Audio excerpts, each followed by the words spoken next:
Salve, salve galera, aqui é o Paulo do Cortes Mentalizando. Se você quer ganhar dinheiro na internet sem aparecer, é só seguir o que esse cara fala no curso dele. Confere o primeiro link na descrição abaixo. Você vê, a gente na escola é ensinado a seguir um caminho padrão. Você deve estar muito bem familiarizado. Qual é?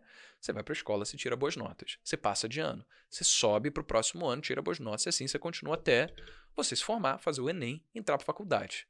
Só que você pode, nesse Enem, voltar, porque você não conseguiu passar para a faculdade, aquela única profissão que você foi incentivado a escolher para os próximos 45 anos da sua vida, a exclusão de todo o resto. Como se tivesse só uma única coisa que você tivesse perseguir alcançar, a exclusão de tudo que existe. Isso é o modelo tradicional que hoje a sociedade vê como o modelo certo. É aquele que, se você cumprir, você está bem. Se você não cumprir, você está errado.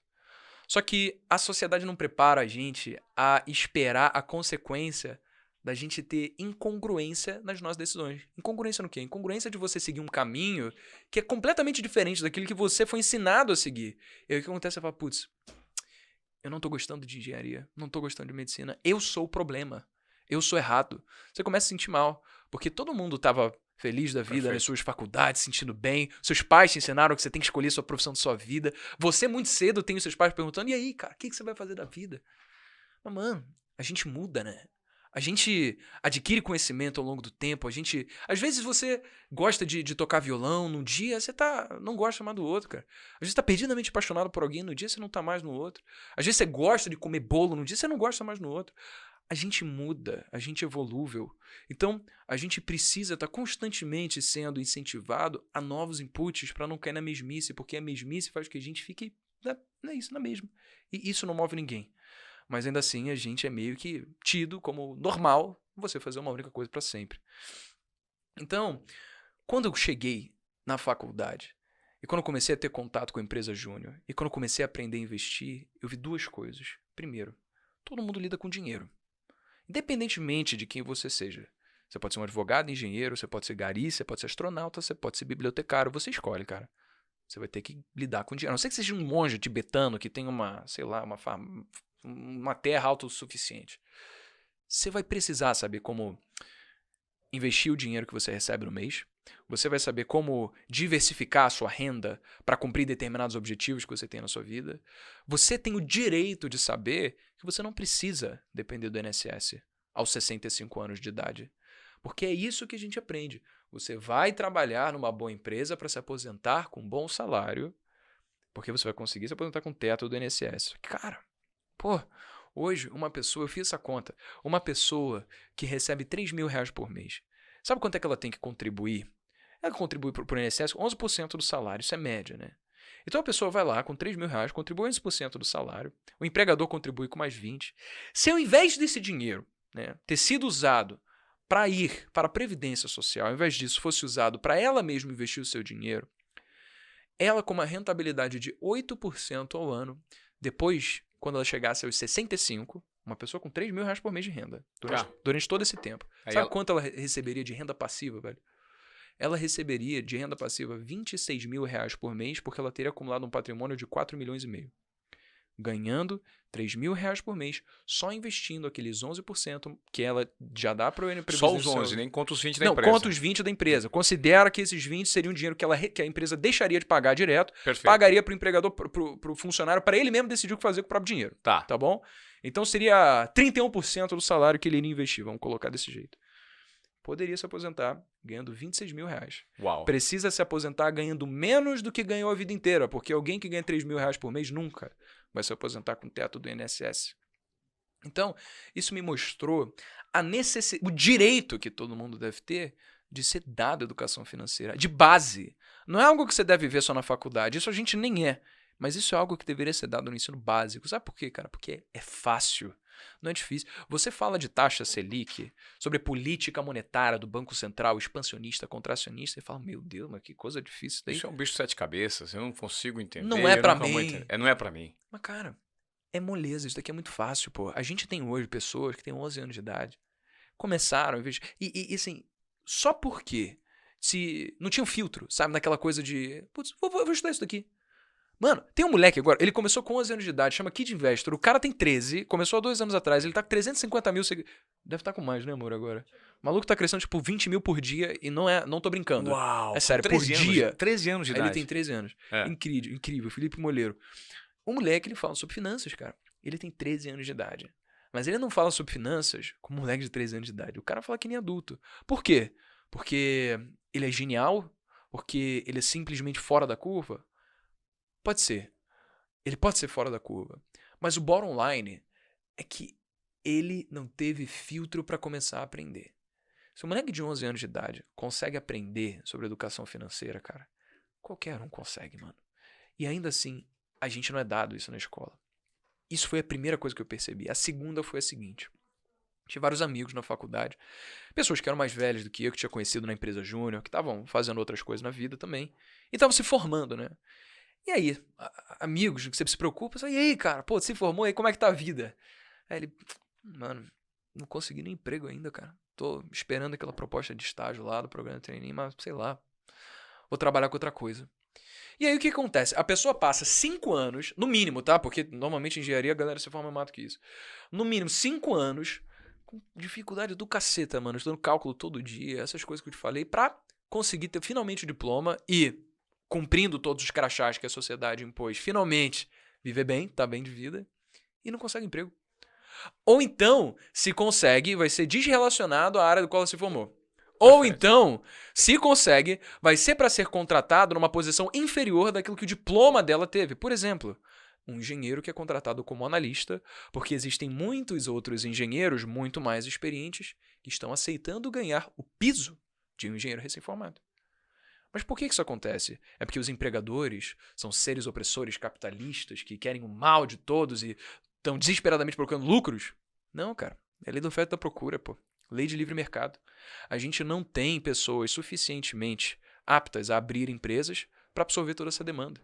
Existem mais pessoas se formando do que empresários criando empregos. O que acontece? O valor que essas várias pessoas têm ao se formar diminui, é pequeno. É uma simples defasagem de lei da oferta e da procura. E eu acho que nessa defasagem, me permite me interromper, é a formação dessas pessoas. Existe, da mesma maneira que existe uma defasagem, existe uma carência em alguns segmentos da sociedade. Por exemplo, como que você descobre, por exemplo, sei lá, que desenvolvedores talvez não, desenvolvedores é uma dificuldade, mas profissionais de product owner. Legal. Como é que você vai descobrir um product owner hoje? Depois que ele sai da faculdade. Depois que ele sai da faculdade? Não vai. Não vai. Então, a minha pergunta é, o sistema de ensino brasileiro está completamente falido? Então. Eu sei que é difícil. Eu não quero que ninguém tire isso meu de fora de contexto, entendeu? Tá, mas eu perfeito. acho que é o seguinte, cara. A nossa sociedade valoriza um modelo de ensino que foi criado para suprir a necessidade de uma sociedade de 150 anos atrás. Por quê? No modelo de revoluções industriais, onde as máquinas estavam tomando conta do processo produtivo, os artesãos deixavam de tomar conta do processo produtivo e davam lugar à esteira de produção, o que aconteceu é que os empresários, os detentores dos bens de produção, eles precisavam de pessoas com cabeça apta a trabalhar de uma forma segmentada, repetitiva e cíclica nas suas indústrias. Ou seja, o modelo de ensino foi pautado, foi criado para suprir essa necessidade, para formar pessoas que tinham cabeça de saber como atuar numa esteira de produção.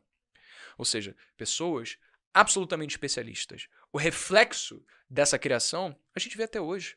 Hoje, quando você vai fazer medicina, você passa 6 anos na faculdade de medicina, depois você passa mais 5 anos na residência. Cada dia que passa, você se torna mais especialista. O que acontece? Ou eventualmente mais obsoleto.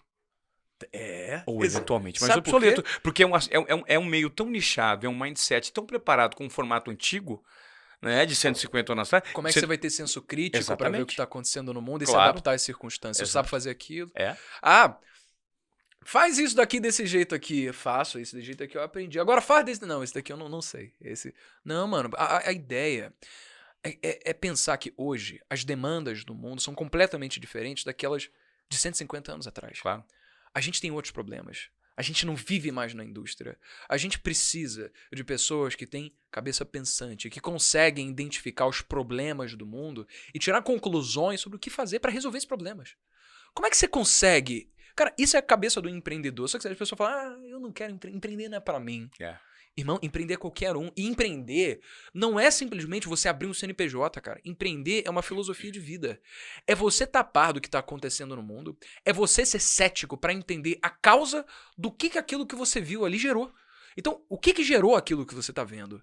Quais são os impactos que isso tem no mundo? Existe alguma coisa que você individualmente pode fazer pra melhorar? Da sua parte, sabe? Porque quando você é um ser pensante, você olha numa perspectiva muito mais macro. Você deixa de ser um ser absolutamente egoísta, individualista, e você passa a pensar no todo. Isso é muito bonito de pensar, mas é algo que a gente não é ensinado. Tendo em vista esses dois problemas, esses dois pilares, educação financeira e defasagem do conhecimento relacionado a negócios que a gente não tem, eu pensei, putz, mano, eu tive o privilégio de aprender sobre essas duas coisas. Uma por causa de uma tragédia que aconteceu com meu pai, a outra por causa de um acaso, de eu entrar na faculdade e me deparar com esse processo seletivo que eu achei que fosse legal de eu participar. Só que eu acabei me desenvolvendo bastante nessas áreas que o ensino tradicional não ensinava. E o que aconteceu foi que eu falei, putz, vou começar a falar disso daqui, que hoje é visto como um conteúdo passado por pessoas engravatadas e super formais, por exemplo, por um negócio, você vai falar um grande empresário, um cara de sucesso, muito distante da realidade de uma pessoa normal. Educação financeira, um economista também engravatado que vai falar na Globo News, e tal. É muito distante. Eu falo, cara, vou falar pra gente que nem eu, moleque que fala com gíria, carioca, que não tá nem aí se as pessoas não vão rir das minhas piadas. Eu só vou falar porque eu quero passar conteúdo de uma forma que eu sei que é fácil e eu sei que eu consigo. Porque é genuíno, porque é verdadeiro e porque é desprendido de expectativas, né?